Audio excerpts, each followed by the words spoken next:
Lord, everyone. Brother Roop here. We're in the book of Acts, chapter 16, verse 28. If you're my subscriber, thank you very much. I'm honored and privileged. And if you like these short videos, 5 to 10 minutes long, go ahead and subscribe and ring the bell. We are going through the Bible verse by verse. So we're book of Acts, chapter 16, verse 28.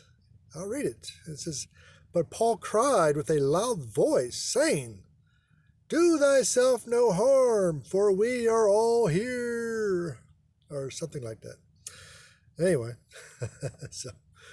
so Paul and Silas were scourged and whipped and thrown in jail for the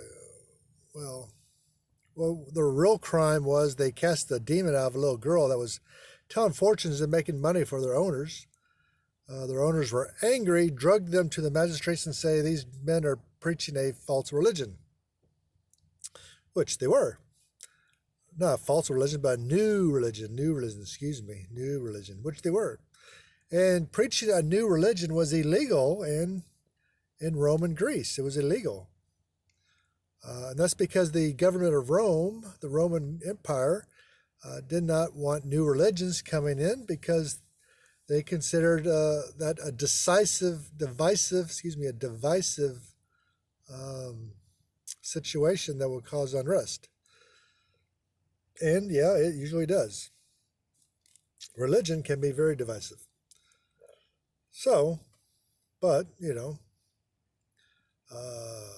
God's will comes before the laws of man, always.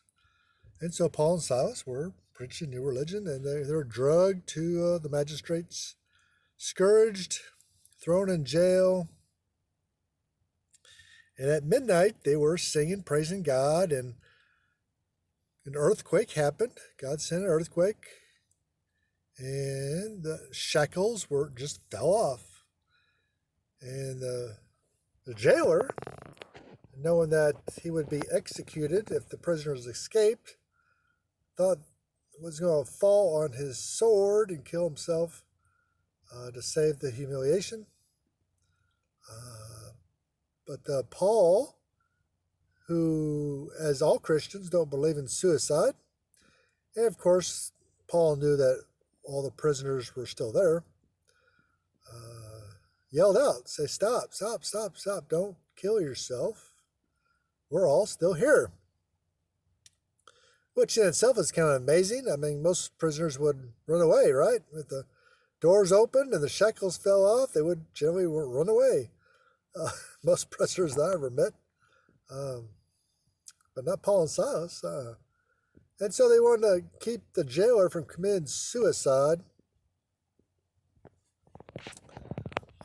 because Christianity does not believe in suicide, which was unlike other religions of the day, that especially the Roman and Greek religions that saw suicide as an honorable way of getting out of a situation that you're stuck in.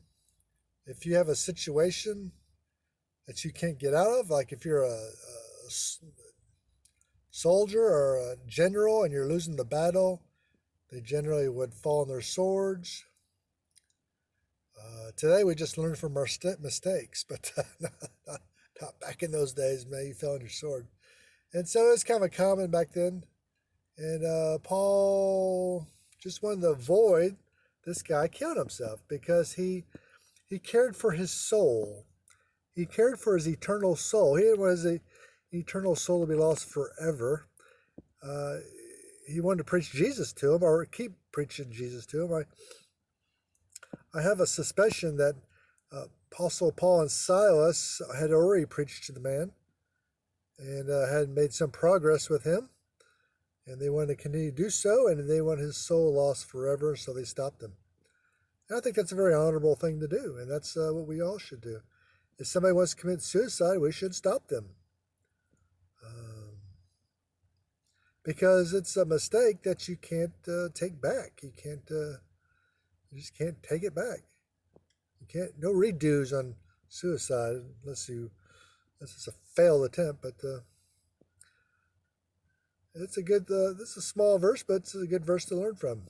And we'll see you next video. Thank you very much. God bless you.